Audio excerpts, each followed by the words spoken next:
and welcome to this week's edition of Hitting the Headlines with me, the headline maker, Kirk Cooper. Thanks very much for everyone that's been listening and watching on YouTube, listening on Spotify, iTunes and whatnot, and on the SWN network as well. We are fast on the way to that 300 listens before WrestleMania, so thank you for everybody that's been clicking on that. This week, I really hope that you enjoy the click that you've made to be watching me right now, as my guest this week is the lovely Debbie Keitel. Debbie has got such a storied career from being in Japan, living in America, coming back over to Ireland, wrestling up here for PWU, wrestling down south for lots of companies, and at NXTUK. And if you want to hear her talk about all of that kind of stuff, there's another podcast to do that on, because this week we are purely hitting the headlines. So without further ado, I'll get Debbie on, and here she's coming now. Debbie Keitel, welcome to Hitting the Headlines. How are you this evening? I'm good, thank you. How are you?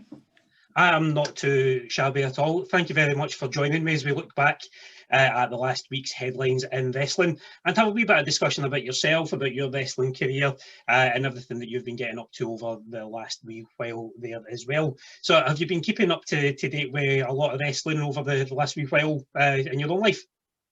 Yeah, for sure. Obviously, you know, you kind of hit the wall sometimes and you just kind of want to take a break and step away from it for a little while, but I've been watching a lot of AEW and kind of catching up on the likes of NXTUK, and yeah, just slowly getting back into it again. Good stuff, good stuff. Well, AEW seems to be the right place to start for this, as this week's first headline is a bloody good bout. Britt Baker and Thunder Rosa lit up the women's division with a lights-out match in last week's AEW Dynamite. But what made it such a well-received match? Was it the violence, the visuals, or the overall storytelling? So for you, Debbie, what were your thoughts initially on last week's main event on All Elite Wrestling, where Britt Baker and Thunder Rosa just knocked 7 shades out of each other for half an hour? I think it was incredibly progressive for something like that to appear on national television.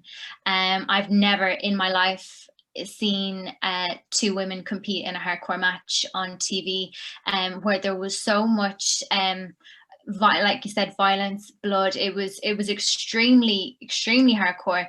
And when I was a kid, I'd watch these matches, like hardcore matches with like Rob Van Dam and you know, other people, and I'd always wonder like, oh, how come the women can't take part in this? Like what's wrong with the women? Like, you know, when are they gonna get their time to shine? So like, I'm in my 30s now, and this is the first time I've ever seen something like that happen. And I think, you know, being a female competitor, I hate to kind of look at wrestling and separate it from men's wrestling to women's wrestling, but I really do genuinely think that was so progressive for AEW.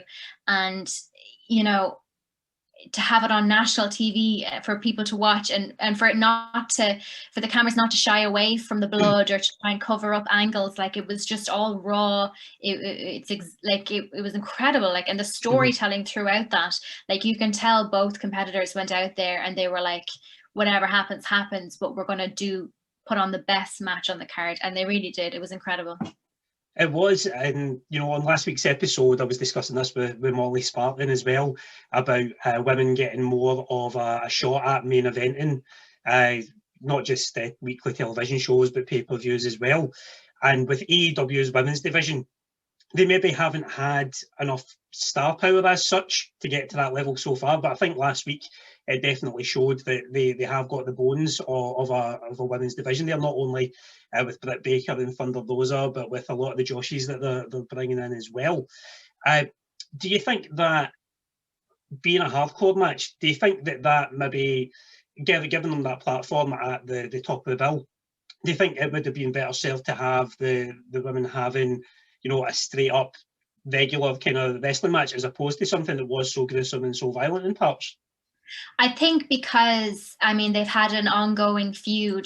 They've been kind of interfering in each other's matchups and stuff like that. The fact that Britt Baker is signed and Thunder Rosa isn't signed to the company, she's still signed with NWA. So the fact that, like, it's almost like it had to go that far. It had to be hardcore. It had to be, you know, all guns blazing to prove that, like, Thunder Rosa does belong in that company, but also to show that, like, Britt Baker is a threat and she's not just, you know, a stereotypical heel. She really is, like, a valuable member of that roster. And I think the two of them together, it was fire. It was amazing.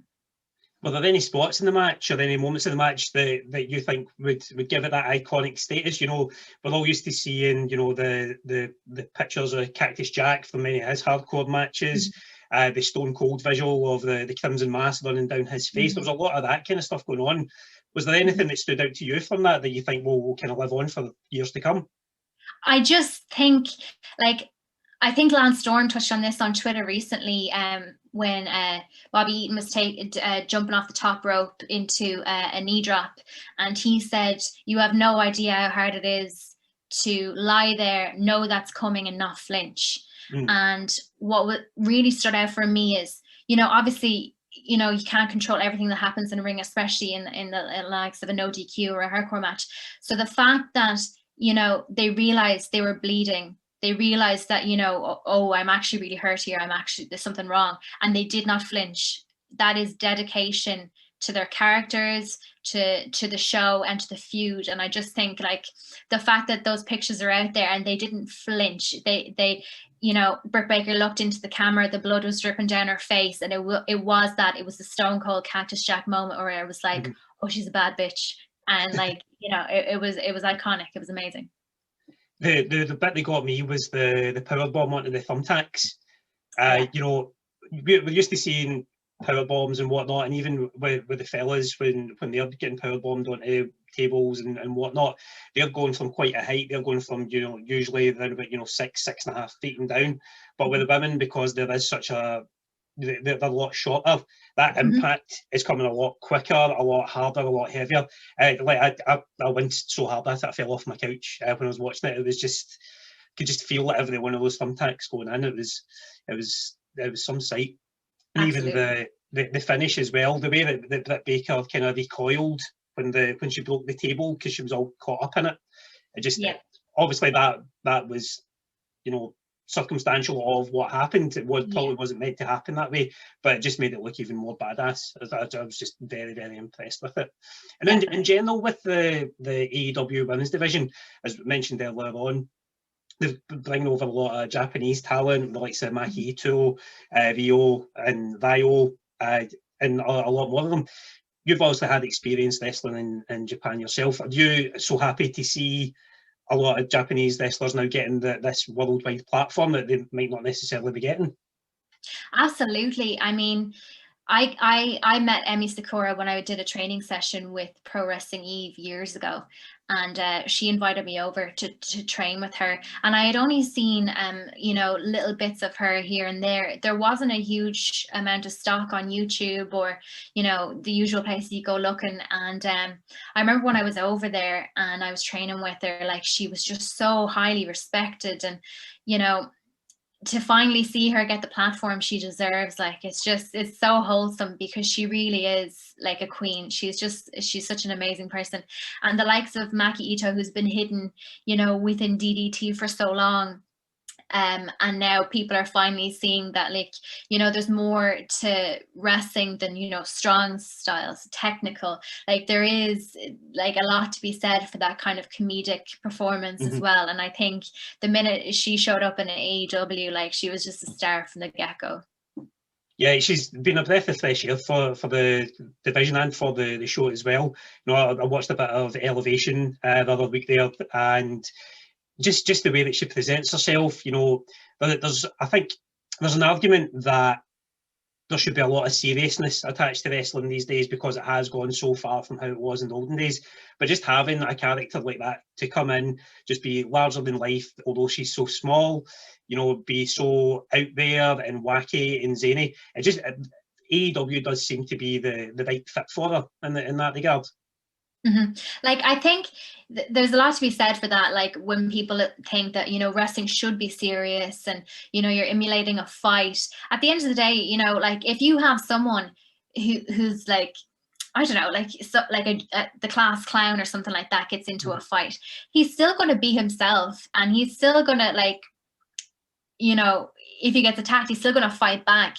Like, that kind of stuff shouldn't really be, you know, the reason behind a wrestling match. Like, at the end of the day, your character is who you are, and you can still fight and beat someone like with a personality. So I always think that when people go back to the whole, well, it should be serious, and it's like, well, if we're all serious, where's the entertainment part? Yeah. You know, it's sports entertainment. Sure, you know, when push comes to shove, you have to be able to wrestle. You have to, you know, have the basics. You have to be able to do this and that. But to say that it has to be serious and you can't have a personality, or, you know, I just think that's all ridiculous. And I think that's pushing people into a corner, or backing people into a corner. And then, you know, who stands out then, you know? So yeah. Obviously, like, when push comes to shove, it is a fight at the end of the day, and it should be realistic, and it should appear to be that way. But I would never, you know, I would never stop someone from being able to showcase their personality or their character. That's what got them there, you know? Yeah. I mean, that's what it is, you know, as British wrestling fans, or the Irish wrestling fans and whatnot, we've grown up on the larger than life characters. You know, particularly myself, you know, I was brought up on early WWF stuff. So you had Hulk Hogan, Brutus the Barber, Beefcake, Doink the Clown, all these kind of, you know, cartoonish characters, for want of a better word. And I think Maki Ito, she's just like a little manga sort of thing, a little anime doll just going off, and most importantly, making a name for herself. And although that comes with the negative side of it, which we've seen in the last week, where her Twitter's been hacked or she's had to delete it and whatnot, it does come with that. But it's all about, you know, rolling with the punches and making sure that, you know, people know that it is a character, and behind that character there is a real person. Absolutely. And I think that's where people kind of fall flat almost, is that they, you know, at the end of the day, like, if I'm watching a movie with Leonardo DiCaprio, I like the character. I don't know Leonardo DiCaprio. I don't know who he is behind the scenes, but I'm not gonna, you know, I would never go out of my way to attack the person. If I didn't like the movie, I didn't like the movie, but that's nothing to do with what I feel about the person behind it, you know, that kind of way. It's weird. I was having a discussion the other week there, you know, because Jim Cornette is arguably the biggest proponent of, you know, going after wrestlers personally, character-wise, that kind of thing. And I was thinking to myself, is there a Jim Cornette somewhere for Coronation Street or EastEnders? You know, someone that just goes on their own platform every week and just, you know, rips into Kat Slater, or the actress that plays her, ripping up the shreds about the part she's playing. She shouldn't be doing this, she should be in these storylines. Or is that just something to do with wrestling? Is it just because wrestling is the realm that we're in? Are we only aware of that kind of stuff? Yeah. I mean, this is the thing about wrestling, any sport, any form of entertainment, is, you know, these people that are playing characters, the characters, and, you know, could be amazing and could be incredible. And, you know, you can respect someone for their talent. They could still be a terrible human being. But, you know, we shouldn't know anything about the human behind, you know, the character. You know, if I'm a fan of X-Pac, I'm a fan of X-Pac. I'm not a fan of Sean Waltman. You know, sure, Sean is lovely, but I tuned in to watch X-Pac, and that's all I care about, you know, that kind of way. Yeah. So, I mean, I'm sure there is a Jim Cornette somewhere for Coronation Street. I think it comes with all aspects of entertainment. I think people just like to have something to say. Good stuff, good stuff. Well, we'll move on to the next headline here, Debbie, which is related to this weekend's Fastlane pay-per-view. And that headline is Bryan reigns on Edge's parade. WWE Fastlane ended with Edge snapping and Roman tapping, but with DB taking the pin to set up an alleged three-way WrestleMania main event. Does adding Daniel Bryan into that match diminish Edge's Royal Rumble victory? So, I really don't think so. I mean, the fact that you have three people who were told, you know, your careers are over, you know, that's the end. And then just, you know, to take the time away and, you know, heal and, you know, be given that opportunity to come back. Like, I'm already getting goosebumps about it. Like, these three people have worked so hard for this moment, and they all have the same story.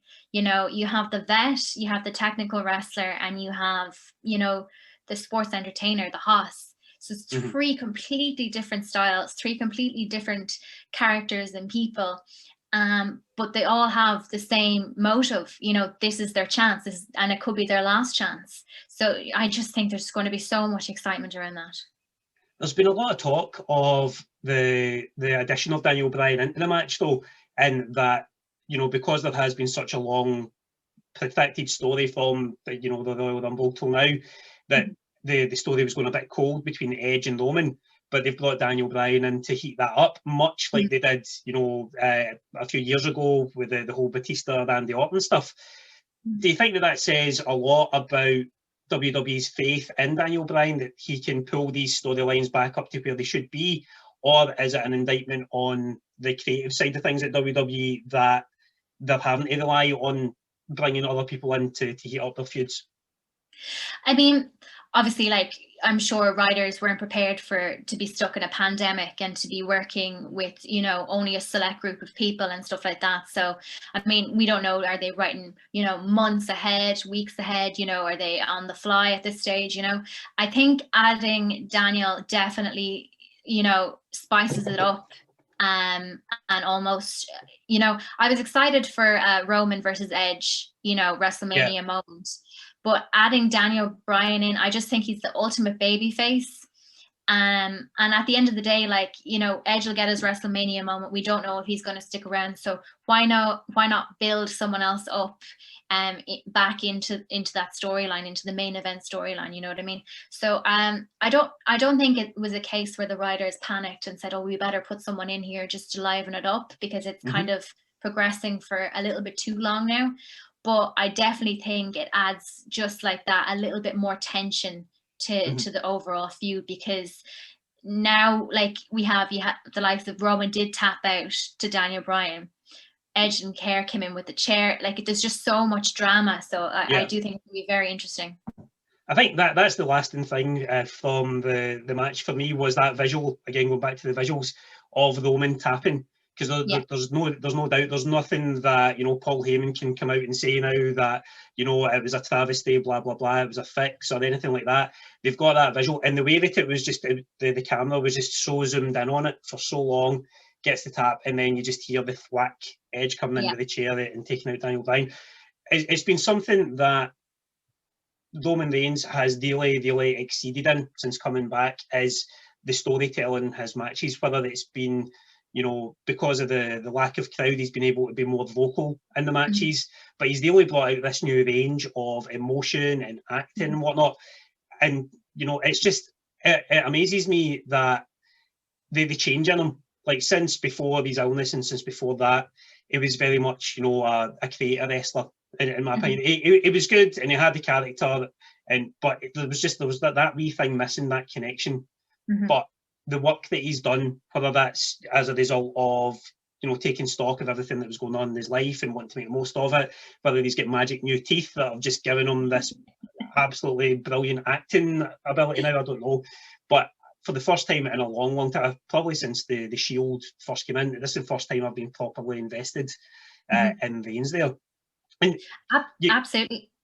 And I think as well, with the pairing of Paul Heyman, I mean, you know, with someone like that, you put a talker with someone who'd be kind of relatively, you know, quiet, kind of lacked the emotion we kind of needed from them. But after a while, you know, that, you know, Paul's really kind of helped him bring him out of his shell. You can see he's grabbing the mic more. You know, he's not relying on Paul. I think as well, like you said, like, he had the time to evaluate his career. What can I change? What can I do? Like, even when I was watching Fastlane, I noticed even in the ring, like, he was so vocal.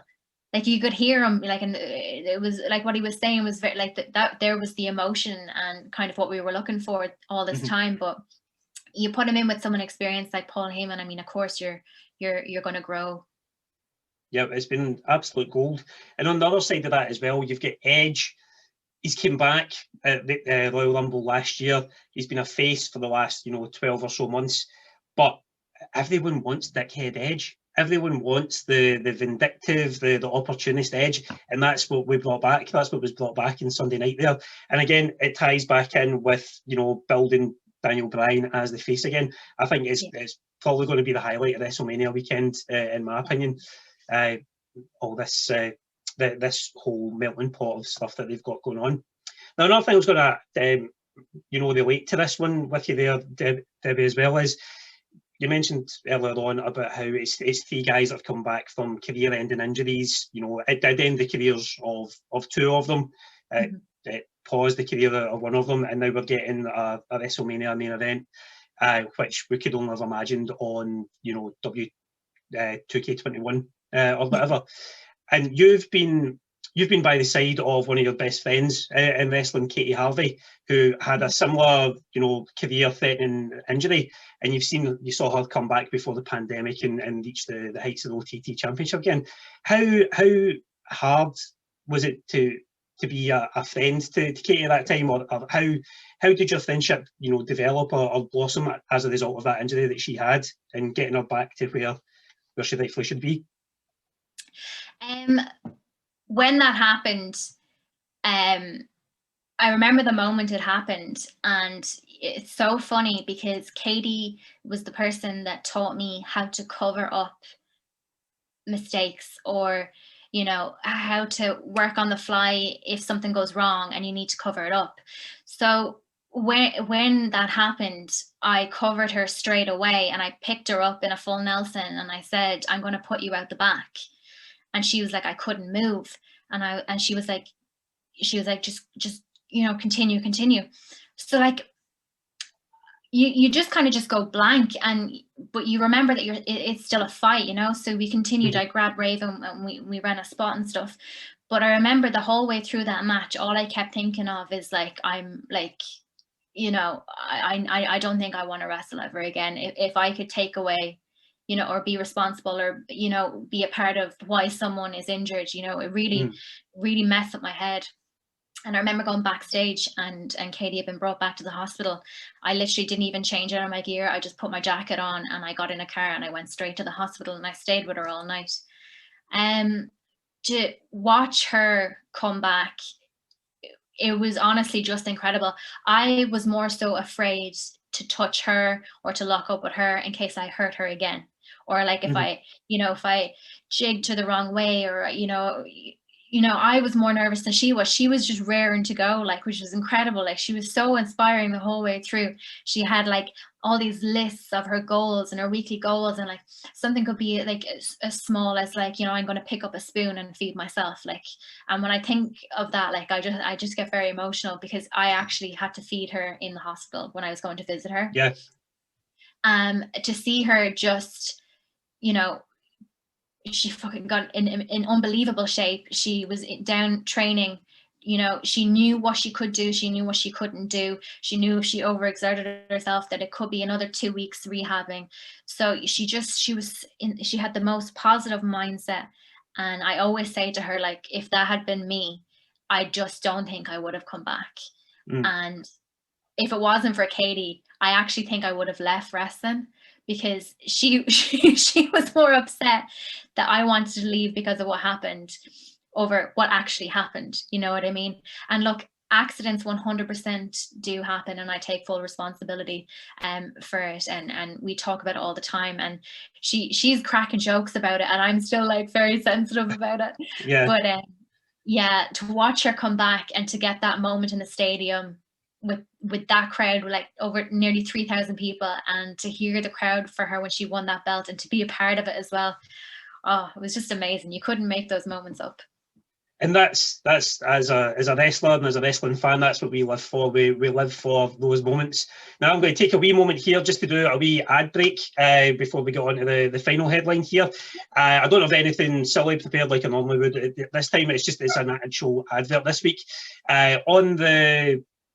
This podcast also goes out on the Scottish Wrestling Network over in Scotland. Billy Strachan, who has charged me with getting 300 listens for his network before WrestleMania. He invited me onto his podcast the other night there, where we chatted about all sorts of stuff regarding wrestling, podcasting, journalism, dinosaurs, lots of different stuff. And that's going to be coming out, I think, the 30th of April, that one. But for anyone that is on the SWN that's listening to the Scottish Wrestling Network podcast, if you want to find out more about wrestling on this side of the I was going to say border there, it's not a border, this side of the sea, then there is a great podcast on the LOBLO's network called Yup the Tuck, which Debbie, yourself, you've been on in the past few weeks. So if you want to hear more of an in-depth look at Debbie's career in Japan, NXT UK, and over here in Ireland, get on to that. There's also a great interview with Phil Boyd, the man that runs Fight Factory in Dublin at the moment. That's the most recent one. It was a great listen. He has got lots to say on a lot of things in that podcast. And again, relating it back to myself, as I always kind of do, watching Phil against Nick Aldis at one of the PWU shows when I was first getting into the industry, that was something that really lit a fire under me to get involved more and step in the ring myself. Seeing a guy like Phil, as well as the likes of Justy and Tim Steeden that night, those are the three guys that I looked at. And although they have got a wealth of wrestling experience among them, seeing the guys that were built probably around about the same as myself, it kind of said to me, you know, you could step in the ring and you could do some of the stuff that these guys have done. Obviously, I don't have the years and years of traveling the world and going to France and getting caught naked in various different places like Phil regaled on Dom Talks podcast. But if you do want to hear about that kind of stuff from, you know, Irish and Northern Irish wrestling, then Yup the Tuck on the LOBLO'S network is a great podcast to listen to if you're sick of listening to this one. Now, we will get on to the next headline, which is to do with a famous couple in WWE, and that is Flair and El Idolo's future endeavours. Now that Andrade's WWE tenure has come to an end, and Charlotte Flair is reportedly set to miss WrestleMania due to a positive COVID-19 test, Debbie, how do you see things panning out for that couple post-WrestleMania? I mean... I don't think Charlotte needed Andrade to get ahead. I don't think Andrade needed Charlotte to get ahead. It's quite, you know, I suppose normal for couples to not work for the same companies. In my case, you know, myself and my partner Justy, we work separate shows majority of the time. We're rarely on the same show together, and we both prosper and thrive in our own space and in our own paths and directions and stuff like that. Charlotte is a star. I have no problem saying that Charlotte is the best wrestler of, I suppose, my generation. I just think she's an absolute star, and I don't think her relationship, I suppose, should have any say over her career. And the same with Andrade. I mean, he has so many options, whether he wants to go to Mexico, Japan, you know, stay in America.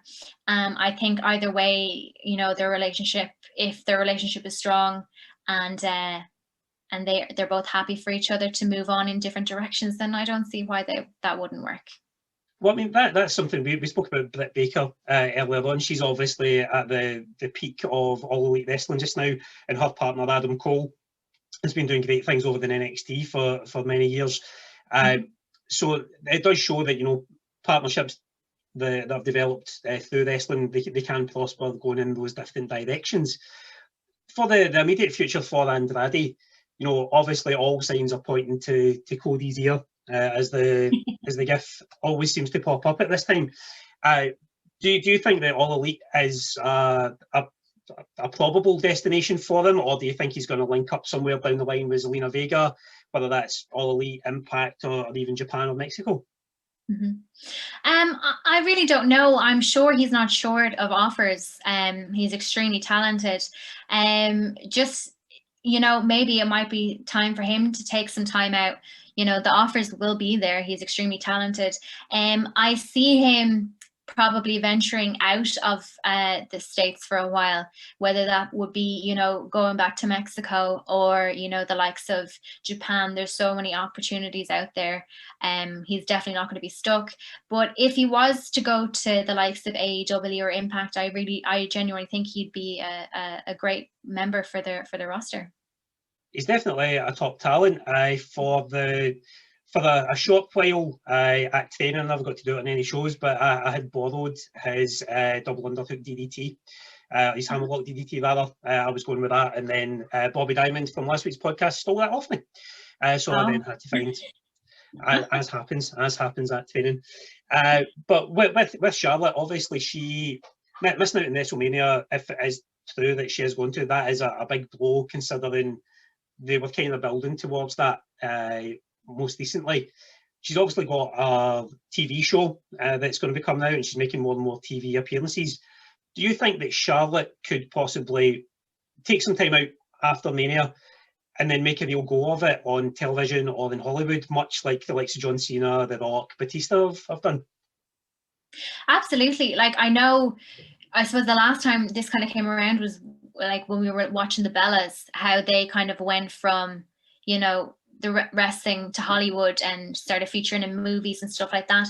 But, you know, very few women have gotten to, you know, The Rock or the John Cena, where you break Hollywood and you're in blockbusters and stuff like that. I think someone like Charlotte could definitely do that. She just has a presence about her. And I think she has a kind of an old school mentality where you know, you're dressing for an event. You're not showing up in sweats. You know, you're going to do media, so you're going to look your best. You're going to put the effort in. And I just think she's someone that, you know, she obviously, you know, wrestling is her life and everything like that. But she's definitely someone that's thinking about what happens next, you know? Yeah. Cool. Now, closer to home, you mentioned earlier on in your answer there about you and your partner, Justy. Obviously, you are Irish wrestling's golden couple, if you don't mind me saying that. You're the aspiration for many couples across the wrestling scene here in Ireland and Northern Ireland. But what is it like being two wrestlers that are cooped up together, living your gimmicks and living your real life together? How does that dynamic play out for you guys? Justy is the same in the ring as he is outside of the ring. Always full of life. I'm actually kind of, I suppose, more reserved, a little bit more quiet. So it is a good home balance. You know, he's always one to kind of pull me out of my shell. And you know, if I'm in a mood, he sure tries to cheer me up or make it worse. But I think we have a good combination. I mean, you think if you go out with a wrestler that you're just going to be at home watching wrestling all the time. Yeah. Not the case. We're both very good at, you know, keeping that separate and keeping it out of the relationship and stuff like that. So, you know, to me, you know, I am in a relationship with a wrestler, but that it's not like I'm in a relationship with the Justy that you see in the ring. Yeah. It's very much Peter and Katie as opposed to Justy and Debbie then, yeah? Yeah, definitely, yeah. Yeah, we definitely have our downtime and stuff like that, yeah. That's good as well, because like, I was like, my wife, she takes a passing interest in the wrestling. She has a massive crush on a man that you might know very well, Mr. Fergal Devitt. She, a few years ago, she was regularly sending me WhatsApp pictures of him in various poses and whatnot, which kind of like got my arse in gear to start working out a wee bit more. But more recently, our relationship's been more like the meme of the guy talking to the girl in the club, and she's got absolutely no interest in what he's saying, but I'm rabbiting on about, you know, the fiend coming back from being burned alive, that kind of stuff. So it's very much like that in our house. Although my wee girl, she's starting to get a hang for the wrestling and understanding stuff. She understands what a heel and a face is now, so we've managed to bring that dynamic in, and she can put quite a mean armbar on me when we're wrestling in the bed. So we're keeping it in the family, but obviously, you know, that's because it's one thing that I'm into that the rest of my family's not into that I would like them to be. Whereas you guys, you've got that dynamic where, you know, you've got your own relationship outside of the ring, which is great to see. And obviously that's rubbed off on a lot of other people. Obviously Katie Hardy and Phil Boyd, Aoife Valkyrie and LJ Cleary as well. You know, the list of relationships through wrestling is massive. And I think it's testament to the power of wrestling, and that it can join people in that way. Yeah. Kind of blathering on there. But anyway, we will crack on to the final section of the show, which is the "and finally." And I would be amiss to not bring up you being the woke queen, or one half of the woke queens, Debbie. And from seeing your Twitter output over the last year and from seeing you at shows and whatnot, it's very clear that you have opinions on a lot of things. So we're going to play a wee game, which I have originally titled Woke or Broke. But I'm going to run through a list of stuff, and all you need to do is tell me if that thing is woke or if it is broke. And if you want to discuss anything about anything that I say, then just let me know. So I'll pull up my list here. Where is it? So, the first one, wrestling in Japan. Woke. Wrestling in Dublin. Woke. Wrestling in Belfast. Woke. Oh, that was the one I was worried about. Wrestling Twitter. Oh, broke. Wrestling podcasts. Woke. Wrestling in 2021. I'm going to say broke. It is a wee bit. The Thunderdome. Woke. Woke. Okay. Thunder Rosa. Oh, woke. Definitely woke on Thunder Rosa. WCW Thunder. Woke. NXT UK. Oh, woke. Woke, good. I was hoping you would say that because obviously you had a short spell there the other year there. How was that experience for you being over the UK Performance Centre and getting to showcase with Rhea Ripley? It was incredible. Honestly, I was treated so well. I was treated like a queen by the colleagues, wrestlers, and the staff as well. Just the Performance Centre is like a playground for wrestlers. It's just absolutely unbelievable.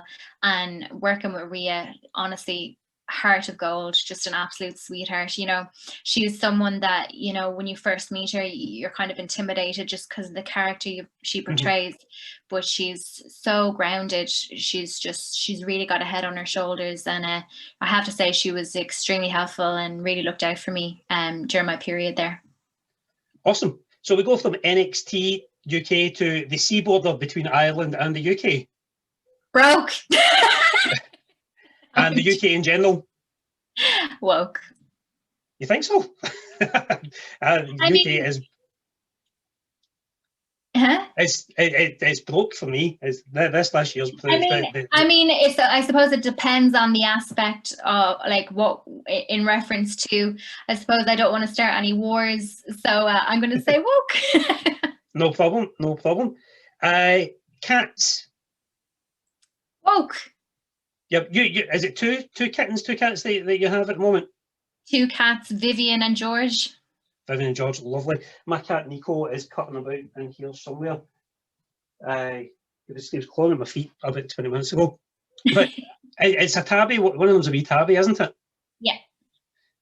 We took Nico to get his neutering the other week there, and the vet let us in on a wee thing that all tabbies have got an M shape on their forehead.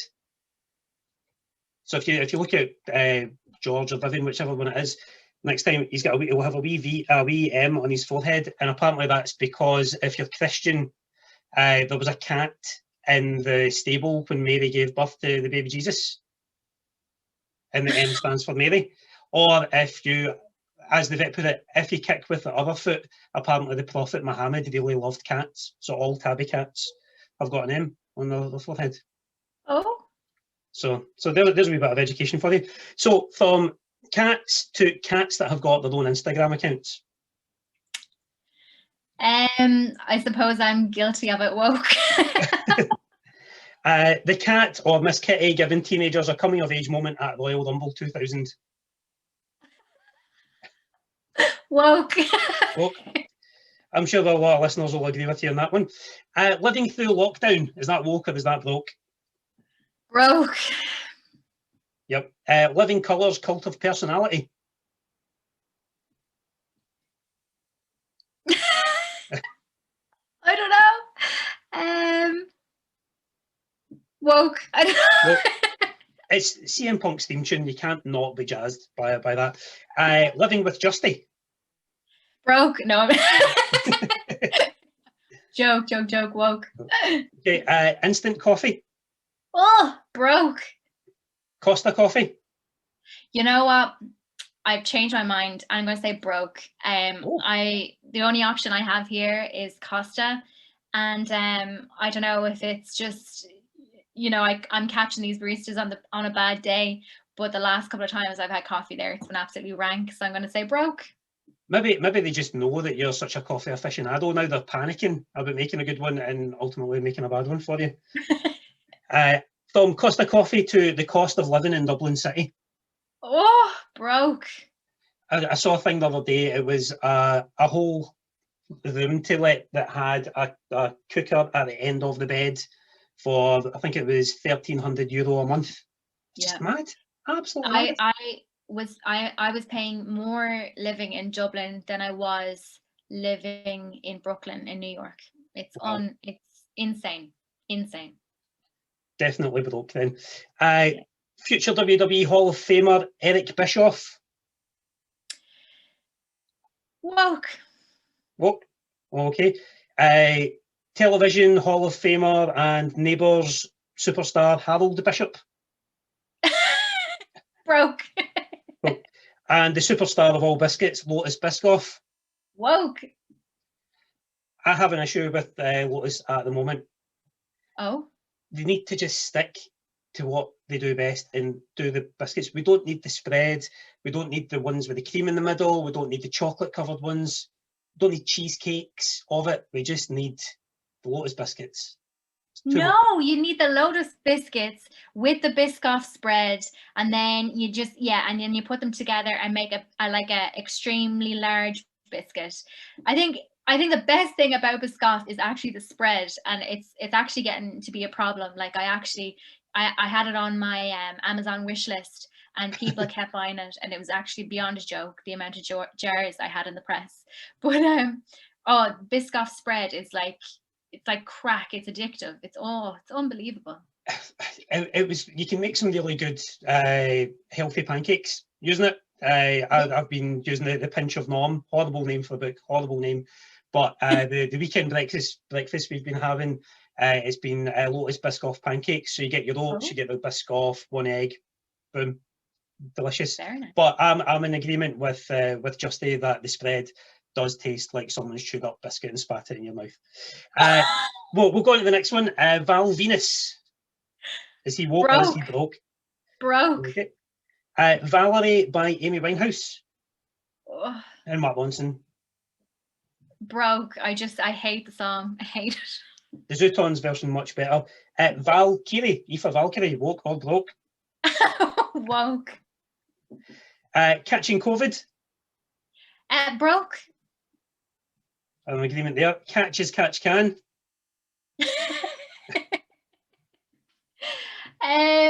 Woke. And in fact, I don't know if I should ask that one actually after such a heartwarming answer that you gave to me earlier on. Not catching Katie Harvey jumping off the turnbuckle and potentially costing her spot on the NXT UK trial that get Aoife signed and you a squash match with Rhea Ripley.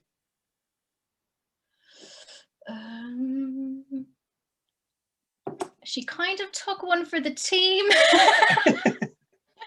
Your words, not my words. Not my. I could say broke. It was terrible. It was, and obviously I'm a huge fan of wrestling podcasts. I love hearing Katie on the BOUT podcast every week as well. So I'm glad that she's still on there. She's fighting fit. She's got her arms back, and I'm sure that like you, once we can get back to wrestling, you'll be first in line to go elbow to elbow with her in the ring. I hope so. Good stuff. Well, we'll end it there. I've managed to go a full 40 minutes without offending you too much, which has been a blessing on here. It's been great chatting with you, Debbie. Thank you very much for coming on. Is there anything you would like to plug before we finish up? I have some merchandise coming out on Monday, March 29th, and that can be purchased at debbiekeitel.bigcartel.com. And if you follow me on Twitter, it's at Debbie Keitel. I post everything there, or on Instagram, _Debbie_Keitel. That's Instagram. Yeah. Magic. Well, you've been Debbie Keitel. I've been Kurt Cooper, and tonight we've been hitting the headlines. Thank you very much. Thank you so much.